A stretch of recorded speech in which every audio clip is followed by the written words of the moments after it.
Bonjour, mesdames et messieurs, et bienvenue à Canada Sales Congress. Sorry, it's the wrong program. Welcome all to the 11th Annual Canada Sales Congress, live here from Toronto. Our theme today is Shape Your Future with Stories That Sell. You know, our speakers have traveled from around the globe to bring you advice that you can use to help more and sell more. We have over 650 advisors registered today. Sadly, most of them are on the 401. Some of you have traveled a very long way today to be with us, and we always appreciate your efforts. So welcome to all of you. Thank you for making the Canada Sales Congress Canada's largest life insurance advisor development event and one of the largest one-day life insurance sales events in the entire world. I am forever grateful to the advisor speakers who have agreed to share with you today. This program is a dream, and you are living it. A special welcome also to our many viewers from across Canada who will be watching this program on video delay. And look, very importantly, and I mean this sincerely, we extend our deepest gratitude to our main corporate sponsors. These are the people who believe enough in you to help us help you be better. And I've got to tell you, this program could not happen without them. Please help me recognize Manulife, PPI, and Desjardins Insurance. Thank you very much. Manulife, PPI, and Desjardins Insurance. Thank you. So please watch for their sales idea slides playing during the day. We also thank our association partner advocates for their continuing contribution to the success of this event. You know, Serge, the Insurance Journal Publishing Group, and I are humbled by your support that has made this event the premier just can't miss event on the Canadian Life Insurance Advisor calendar. Our continuing crusade is to preserve, promote, and propel the noble profession of selling life insurance. And to do that, we bring you the best ideas, strategies, and concepts, tactics, and the advice of some of the most successful life insurance industry icons we can find anywhere we can find them. Pay close attention to what you see and hear today, because that is what you're getting, some great ideas. You only need one or two to make a difference. Watch to see what makes them so persistent, so attractive to new business, and so consistent in their production, and how they can improve themselves every single year. Listen for the stories that have shaped their success. And better than that, your program has a dedicated place next to their bios to write down what you think about as you listen. Key points can be very helpful to get that information into your head. And as my partner, Mark Halpern, tells me, that rule of 72, if you can't take an idea and then use it in that 72 hours afterwards, it can just get lost on you altogether. So take something down and be sure you use that. Remember this. Icons don't have superpowers. They might look like that, but they don't. They are just ordinary people who use the basics to be brilliant. They have learned to be successful just like you can by putting their ideas to work for you. Ideas have the same experiences you do. They must do what you do. They have the same job. They just compromise less to achieve more. They have worked hard, and I think this is important for all of us. I've been at this now almost 47 years. But this is the deal. They work hard to become comfortable with the reality of being uncomfortable where it matters. Some quick housekeeping details. Please turn your cell phones to silent. I think I better do that. I just realized mine's on. That's not a good plan, because somebody will phone me while I'm up here just to bug me. Please create some buzz online with tweets, updates, and snaps. Use the hashtag 2023CSC. Please try to be early to each block, because we'll try to stick to our schedule more closely than we have so far today. If you want the 5 Institute accredited CE credits, please, you must only enter and exit through the main Congress doors and be scanned by staff. As you know, compliance is a thing, and we have to make sure that you have been here and you can prove that. So if you're not scanned, you don't get credits. If we don't have your email, you're not going to get the credits. So please let us know. Please visit with the exhibitors to make sure that you thank them for contributing also to this program. This is a group effort, and we're really delighted to have them here. So talk to those exhibitors and, of course, to our sponsors as well. So with the preliminaries out of the way, I now declare the 2023 Canada Sales Congress officially open. All right. Listen, our first speaker is a dear friend and an extraordinary man in his own right. Brian Ashe, CLU, has been in the life insurance business since 1969, which means he's older than I am, which doesn't seem possible. He is the past president of the $1 Million Round Table and has addressed groups in 43 states and 17 countries. And in 2012, he was awarded the John Newton Russell Award, the American life insurance industry's highest recognition. Brian's got a great message for us today. Please welcome Mr. Brian Ashe with Perspectives. Brian.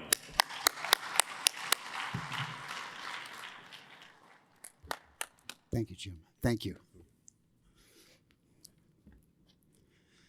Well, good morning, everyone.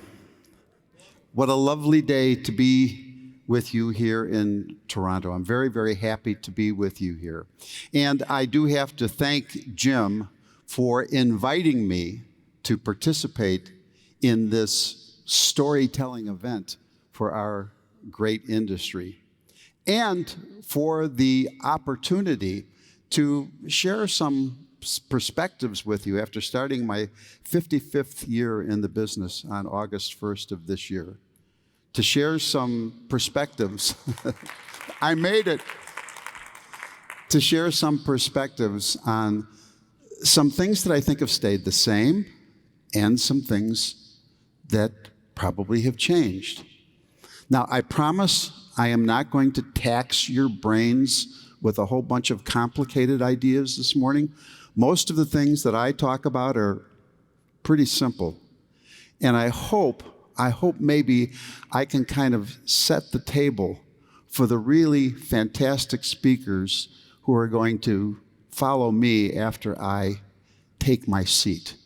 So let's begin. Let's begin by sharing a picture. This is a picture of me from 46 years ago. I hear some, oh, yeah. But I'll bet you there are people out there that have a picture like that in their sock drawer, right? I showed this picture to my son, Chris, who's in his 16th year in the business with me. And he says, "Gee, Dad, how come you never told us before that you had spent time in prison?" Obviously, he had no appreciation for the hairstyles of the day. How the times have changed. The hair is now white and shorter. The mustache, gone. And I do have to confess that my waistline has changed a little bit too, and it hasn't gotten smaller. In fact, I tell people from an explanatory standpoint that I've just entered the furniture stage of my life because my chest is slipping into my drawers. How the times have changed. And the passage of time has given me some perspectives on what we do in our business and why we do it. A great author once said, the years teach us much the days never knew. The years teach us much the days never knew. Perspective, so important for those of us who are kind of new to the business and for those who have been creating relationships for years. If you are new to the business, maybe you had some other job first and you were kind of disappointed with that job. and you were told that the financial services profession offered you the opportunity to be an entrepreneur, to be your own boss, to have an income that was limited only by your work ethic. I think that's still pretty true. I don't think that's changed. If you're a seasoned producer, you've probably had some pretty good times and maybe some bad times. And maybe you're thinking into your career, am I going to be replaced by AI? Choked by compliance? Am I just going to be kind of limping across the finish line? True feelings as well. But I think perspective has taught me that the most important element of our business is that our business itself is very unique. Unique. Pretty much unmatched by any other profession. And why do I say that? Because I honestly believe that our business is just about as perfect a blend of public good and private good as you can find. Think about it. Think about it. The benefits of our products relieve governments of the burdens of caring for people, sometimes at the most difficult times of their lives. We help to preserve individual dignity, and we truly keep businesses and families alive, physically and financially. And yet we as advisors can do well for ourselves by doing good for others.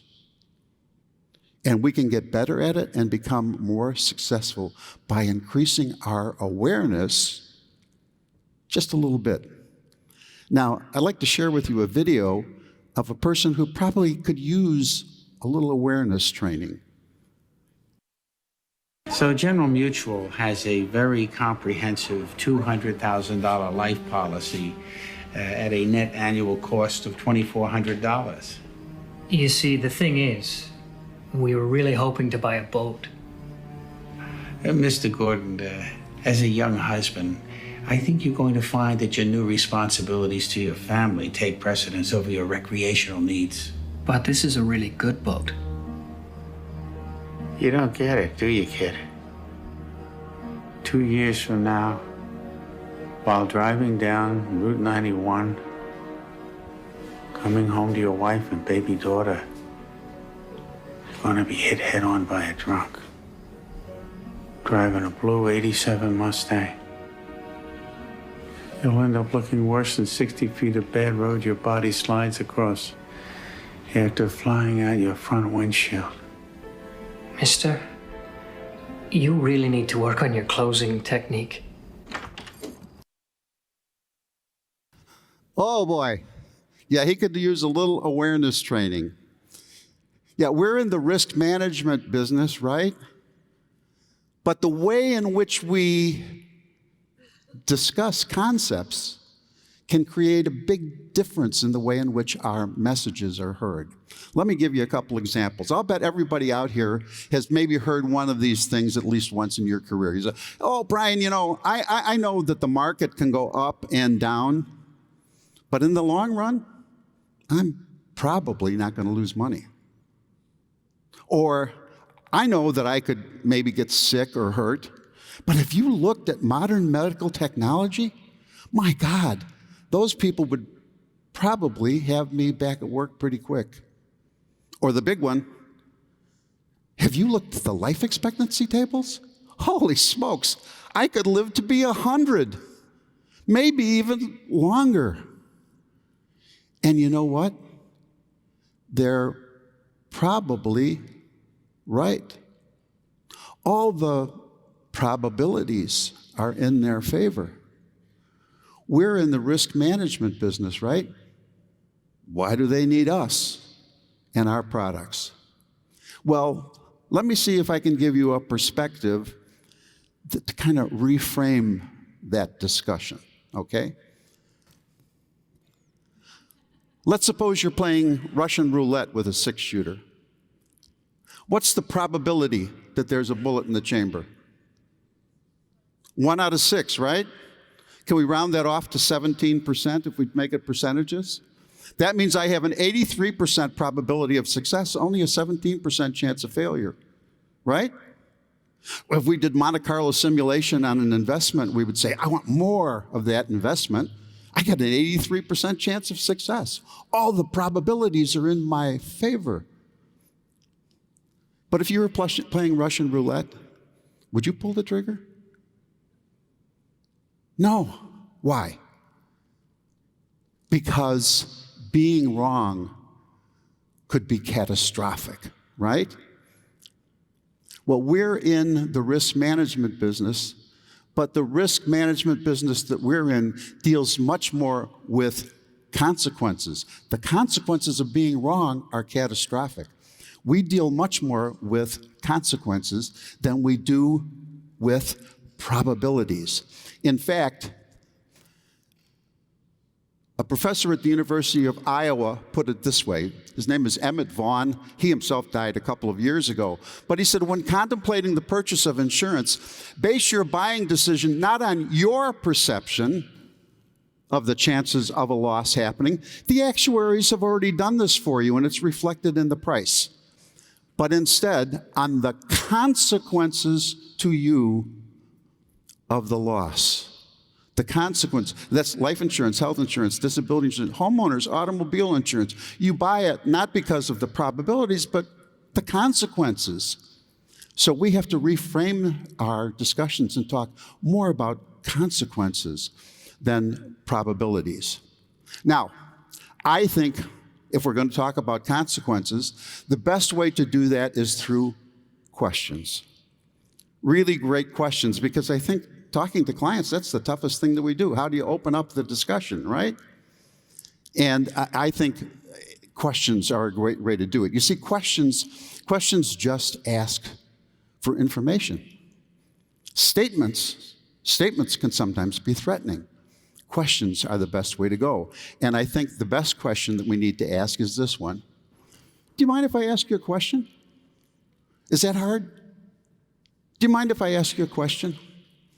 If they say, no, I don't mind, they've now given you permission to ask almost any question you want within the bounds of propriety. And if they say, no, I kind of object, they'll tell you what the objection is, and now you can answer the objection. But assuming that we got the go-ahead to ask questions, then we should have kind of an artillery full of some really good questions. I have some for you. There are 15 or 16 of them. I'm going to go through them relatively quickly. But Jim said that he will make all of them available to him. Just send him an email and he'll get the questions to you. So you don't have to write anything down. So we said, do you mind if I ask you a question? Well, now we can ask a question like this. Do you think we'll ever go through periods like 2002 or 2002 to 2007, 2009 again? Do you think some people made money even when the market was down? Would you like to be one of them?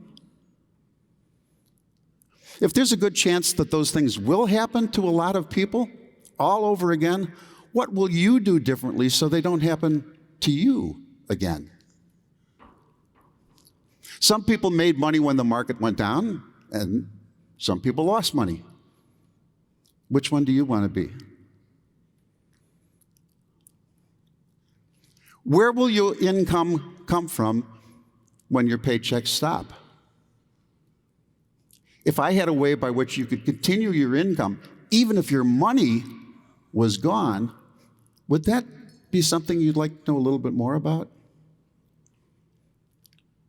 If you had to invest today, when you don't need the additional income, what would you invest in? Why? When? Well, if it's hard to know what to do now when you don't need the income, do you think it'll be easier later when you do need the income and you can't afford to make any mistakes? Are you tired of markets? Are you tired of having nothing you can count on for income? Markets go up and markets go down. Interest rates go up and down. What's your strategy for leveling out your income? What does everyone like about Social Security or CCP? A check every month that they can count on, right? It's guaranteed and it's predictable. Would you like more checks like that?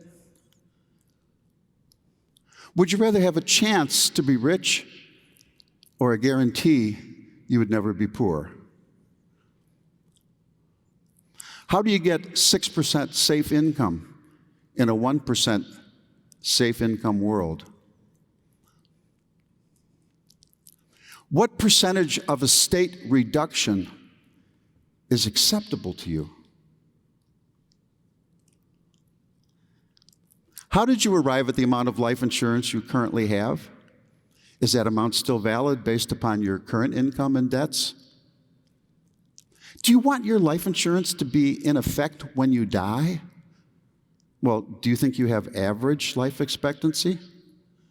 Have you calculated how much term life costs if you just hit that average life expectancy? Because you said you wanted to have it in effect when you died. What, 76, 78, 75, 82? Have you calculated the cost? This is from a friend of mine who created AccuQuote, Byron Udell, and you'd use this with a friend more than just someone in general, and just say, Bill, I would know you would take a bullet for your family. Why is it so difficult for me to convince you to allocate $100 a month for life insurance to protect them? Money doesn't buy life insurance. Health buys life insurance. The money just pays for it. Doesn't it make sense to get your life insurance when you're younger and healthier? Do you think the government wants more or less tax revenue?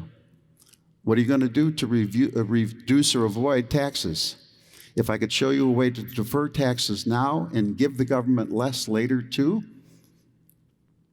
would that be something you'd be interested in talking about?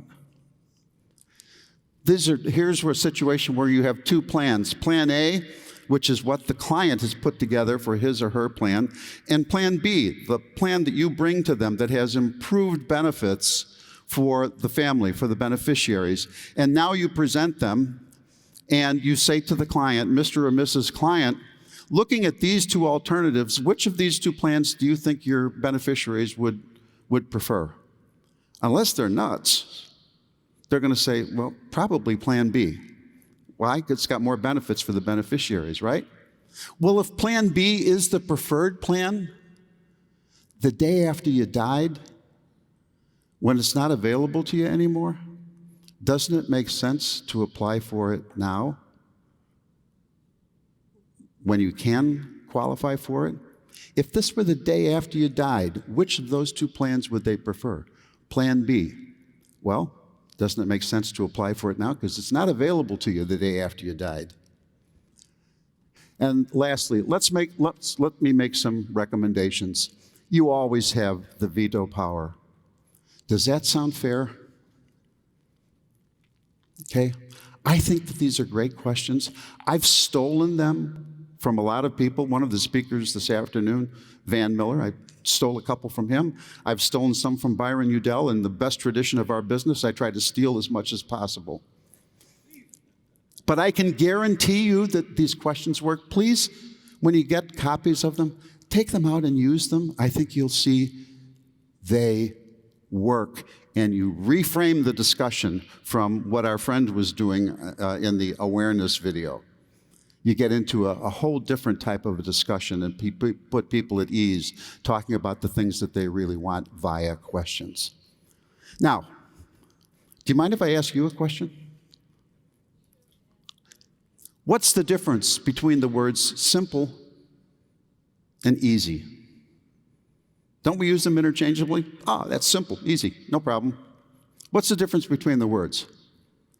Well, simple, I think, means relatively uncomplicated.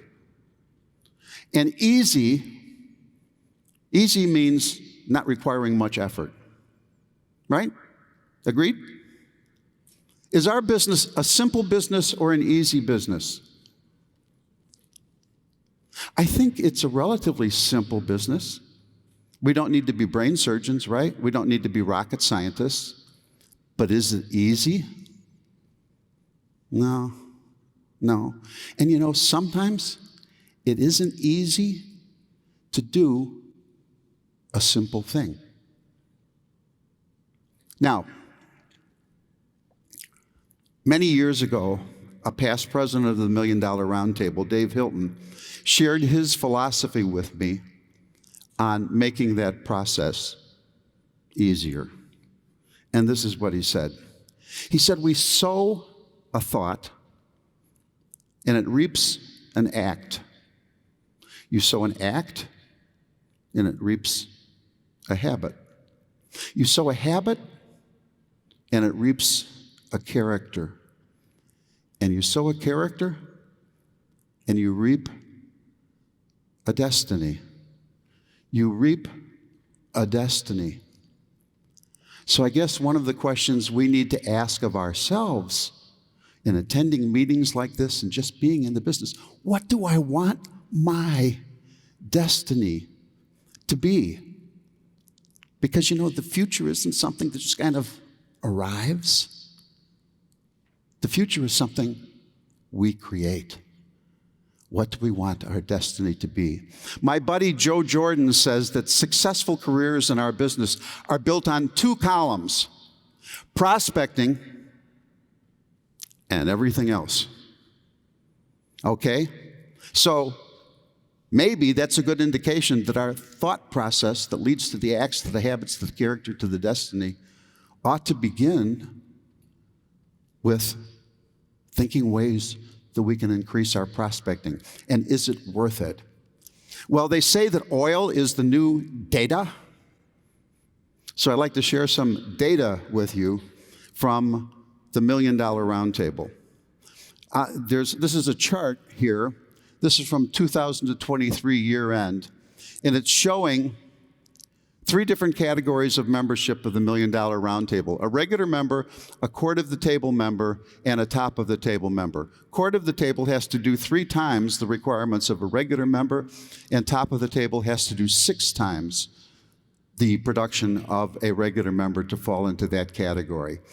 I've looked at these for over 20 years, and when you look at this, it shows the number of cases, the premiums, and the income for this group. And this is based upon 85,000 members in 70 countries. So I think the data is pretty good. Okay, when you're looking at that slide, does anything leap off the page to you? All 3 of the categories have either close to or more than 100 lives or cases in a year. 94 for a regular member, 185 for a top of the table member. One question I'd ask myself, when is the last time I did 100 cases? Because it sure seems to be an indicator of success in our business. Joe's right. Prospecting is an important indicator, a column in our business. But there's something else that's going on here too. I don't know if anybody sees it, but how many lives do we have at the top of the table level? 185, right? And a regular member is 94. So top of the table did twice as many lives approximately, right? But look at the compensation.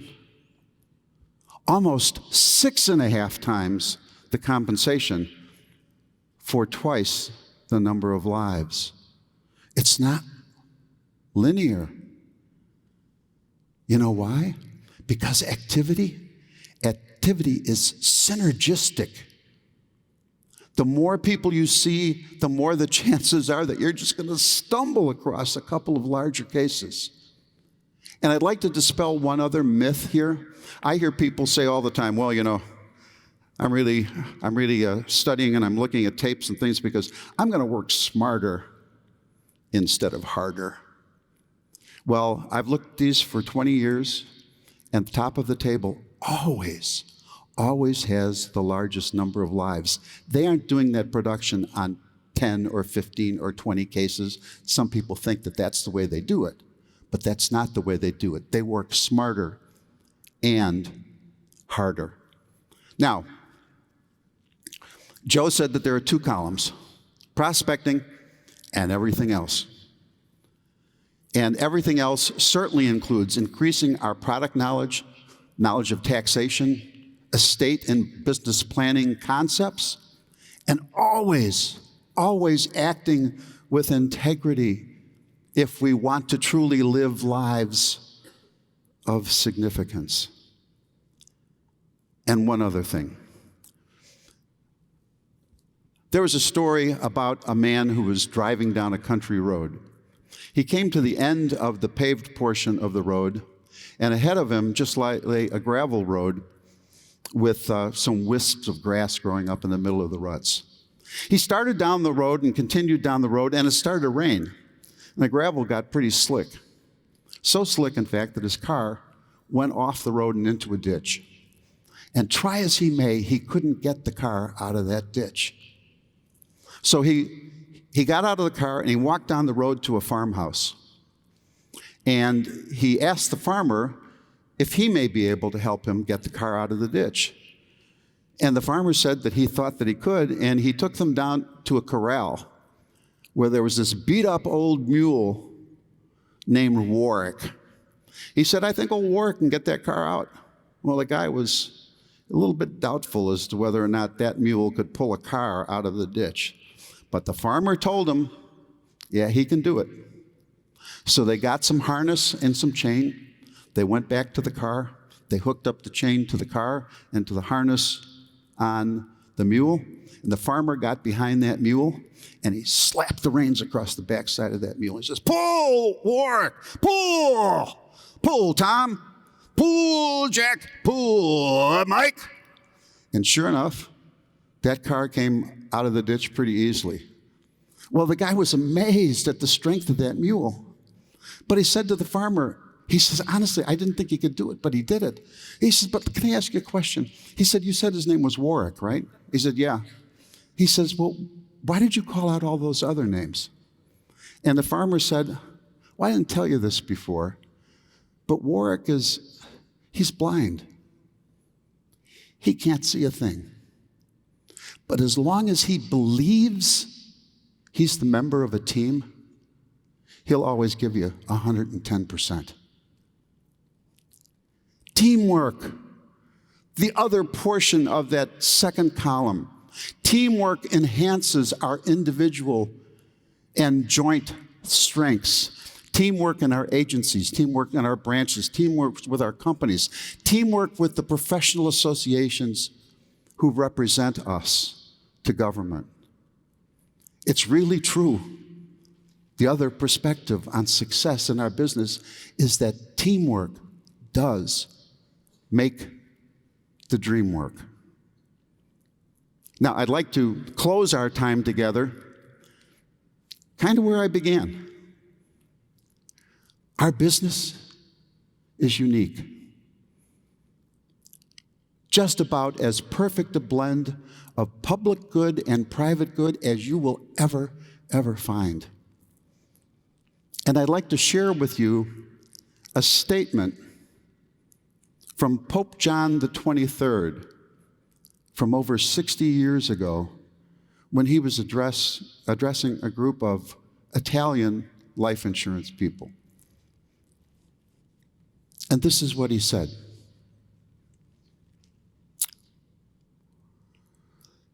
You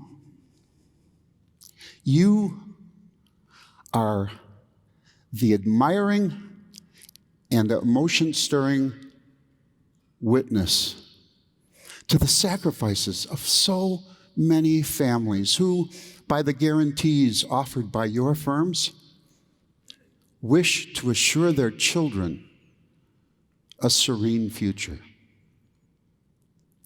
The light of goodness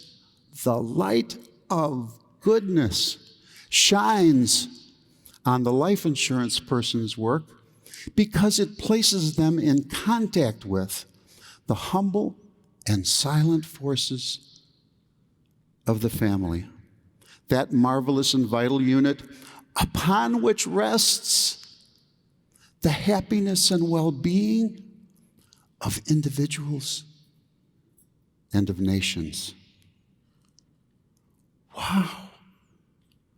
Wow. He said that about us. Our business is unique. You are unique. Thank you so much for having me this morning, and best wishes for a great close to 2023. Thanks, Jim. Thank you. Brian, I as I get older, I keep wanting to cry all the time. I'm not sure what that's about. My dad was sort of like that.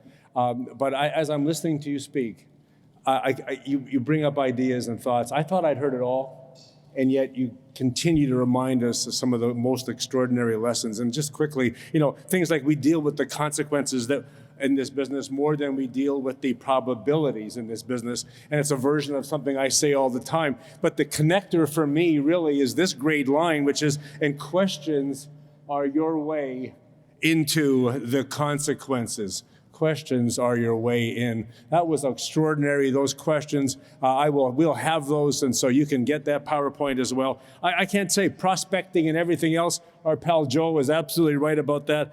And when you believe you're part of a team, you'll just pull that much harder. And indeed, that's what we're all trying to do. Brian, thank you very much. One more time, Brian Ashe, thank you. God bless you, brother. Thank you very much. Extraordinary.